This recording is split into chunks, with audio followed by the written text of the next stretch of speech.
sister-in-law crashed on our dream vacation and demands to sleep in our honeymoon suite because she was stressed. Now she's screwed. My sister-in-law Diane called 2 days before our Hawaii vacation, one we'd been planning for 18 months, to say she was coming with us and would need our hotel room. Not a room. Our room. The one with the ocean view that I'd booked a year in advance using points I'd saved for 5 years. She'd sleep in the king bed, and my husband Tom and I could use the pull-out couch in the lobby, or maybe get a different room if they had availability. I laughed because I thought she was joking, but then she said she'd already bought her plane ticket using Tom's credit card number, which she got from their mother, and she'd be arriving a day before us to get settled in. Tom grabbed the phone and asked what she was talking about. Diane said, "Mom told me you had extra space, and I've been so stressed with my divorce that I need this vacation more than you do." We explained there was no extra space, just one room with one bed, but she cut us off saying, "You two have been married 8 years. You've had plenty of vacations together. I haven't been anywhere nice since my wedding." Tom told her to cancel the ticket and book her own room, but she said all the hotels were full, which they were because it was peak season. Besides, she'd already spent $3,000 on the ticket because she'd booked first class. "My credit card?" Tom said, checking his phone and seeing the charge. Diane acted offended, saying she'd pay him back eventually, and that we were being selfish not sharing when she was going through such a hard time.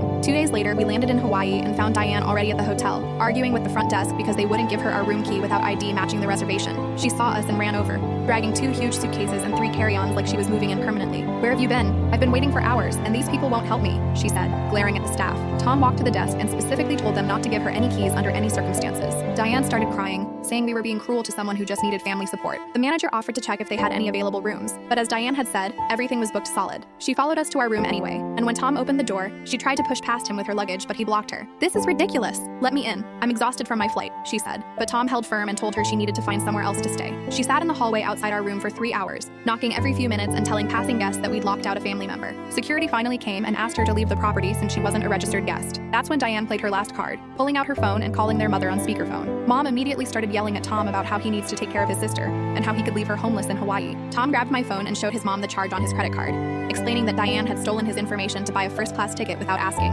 His mom went quiet, then said, "Diane, what were you thinking?" But Diane just kept insisting she deserved this vacation and we had room to share. The security guard said either she leaves or he calls the police for trespassing and credit card theft. Diane finally realized she was screwed. She'd spent $3,000 on the ticket, had nowhere to stay, and now might face charges. She begged us to at least let her sleep on our floor, but Tom said, "Absolutely not. You tried to steal our vacation." The security guard escorted her out, and we watched from our balcony as she called an Uber with her mountain of luggage. We found out later she'd spent the night at the airport, then flew home the next morning. But here's the best part. When she got home, she found that Tom had reported the credit card fraud, and the charge was reversed. So she was out $3,000 of her own savings that she'd have to pay back. Their mom called us furious, but Tom said, "Diane committed fraud and theft, and she's lucky we didn't press charges." Diane tried telling the family we'd ruined her mental health recovery, but Tom's cousin, who works at the airline, confirmed she'd also tried to upgrade to an even better seat using Tom's card, but it was declined for suspicious activity. Now she's banned from using anyone's credit cards, and the whole family knows she's a thief who tried to steal our honeymoon suite. Last week, she asked if we'd consider letting her come on our next vacation if she pays her own way. We said, "Sure, we're going to Alaska in January. You can book your own igloo."